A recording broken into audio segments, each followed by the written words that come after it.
नमस्कार। Prostate cancer आनुवंशिक हो सकता है। प्रोस्टेट कैंसर 50 साल से अधिक उम्र वाले पुरुषों में होने वाला सबसे आम कैंसर है।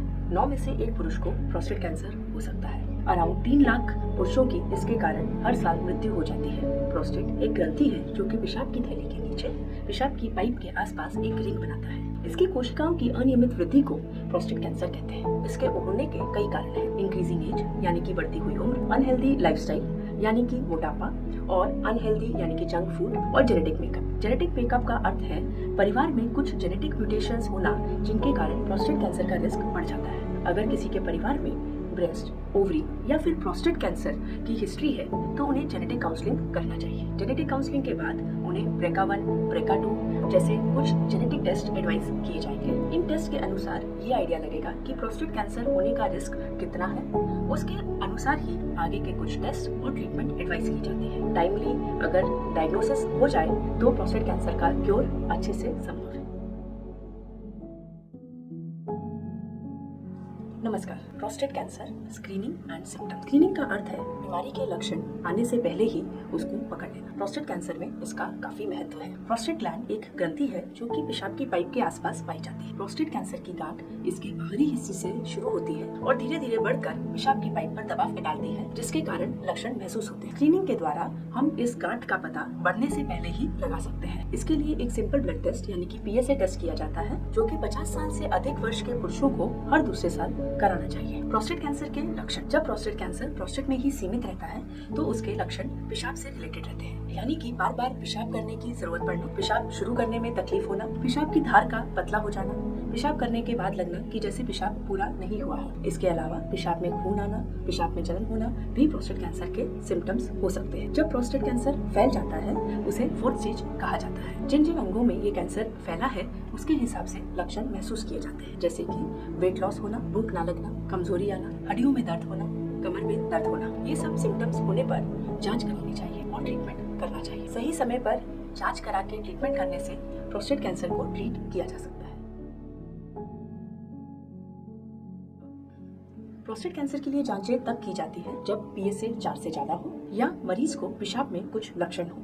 इन जांचों में सबसे पहले रेक्टल एग्जामिनेशन किया जाता है, जिसमें मरीज के मलाशय में एक उंगली रख के प्रोस्टेट की जांच की जाती है। मल्टीपैरामेट्रिक MRI ये एक स्पेशल किस्म का MRI है जिसमें प्रोस्टेट की प्रिसाइजली जांच की जाती है। उसके हर भाग को देखा जाता है, उसमें कोई भी गांठ या एब्नॉर्मलिटी हो तो उसको ग्रेडिंग किया जाता है पिराइड्स ग्रेडिंग के द्वारा। साथ ही MRI से ये भी आइडिया लगता है कि किस भाग से बायोप्सी लेनी है। Rectal examination, PSA blood test और MRI के हिसाब से डिसीजन लिया जाता है कि प्रोस्टेट की बायोप्सी करनी है कि नहीं। ये बायोप्सी ट्रांसरेक्टल गाइडेड बायोप्सी कहलाती है, यानी कि ट्रांसरेक्टल अल्ट्रासाउंड गाइडेड बायोप्सी, जिसमें मलाशय में एक छोटा सा अल्ट्रासाउंड का प्रोब रखा जाता है और उसकी गाइडेंस में प्रोस्टेट ग्लैंड में से एक टुकड़ा लिया जाता है। इस टुकड़े की फिर माइक्रोस्कोप के नीचे जांच की जाती है और कोशिकाओं की एब्नॉर्मलिटी के हिसाब से उसमें कैंसर है कि नहीं ये पता लगाया जाता है। अगर प्रोस्टेट में कैंसर पाया जाए तो स्टेजिंग के लिए कई और जांचें की जाती हैं। CT scan of abdomen and chest, इससे ये पता लगाया जाता है कि प्रोस्टेट का कैंसर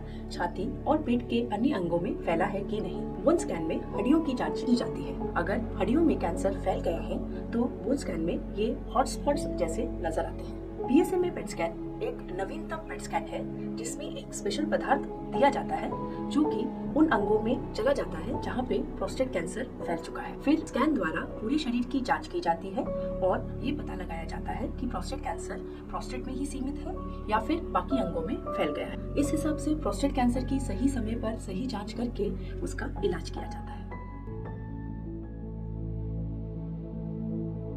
प्रोस्टेट कैंसर का इलाज। प्रोस्टेट कैंसर का इलाज उसकी स्टेज के अनुसार किया जाता है। प्रोस्टेट कैंसर अगर लोकलाइज्ड है यानी कि प्रोस्टेट और आसपास के लिम्फ नोड्स में सीमित है तो इसका इलाज सर्जरी से किया जाता है। इस ऑपरेशन का स्पेशल नाम रेडिकल प्रोस्टेटेक्टमी है। इस ऑपरेशन में प्रोस्टेट ग्लैंड को पूरा निकाला जाता है, साथ ही सेमिनल वेसिकल्स और वास डिफरेंस को भी निकाला जाता है। उसके अलावा आसपास की लिम्फ कोशिकाओं को भी निकाल दिया जाता है। इसे रेडिकल प्रोस्टेटेक्टमी या लिम्फ नोड डिसेक्शन कहते हैं। ये ऑपरेशन ओपन, लैप्रोस्कोपिक और रोबोटिक अप्रोच से किया जा सकता है। अगर प्रोस्टेट का कैंसर फैल गया है तो उसे मेटास्टैटिक यानी कि 4th स्टेज कैंसर कहते हैं। 4th स्टेज प्रोस्टेट कैंसर में भी कई इलाज उपलब्ध है, जिससे काफी टाइम तक अच्छी क्वालिटी ऑफ लाइफ के साथ मरीज की लाइफ को बढ़ाया जा सकता है। इसमें सबसे पहला हार्मोनल थेरेपी है, जिसमें कि पुरुषों के टेस्टोस्टेरोन हार्मोन को खत्म करने के लिए ट्रीटमेंट दिया जाता है। ऐसा इसलिए है कि टेस्टोस्टेरोन हार्मोन के कारण ही प्रोस्टेट कैंसर होता है। अगर टेस्टोस्टेरोन का उत्पादन खत्म कर दिया जाए तो उससे प्रोस्टेट कैंसर को कम किया जा सकता है और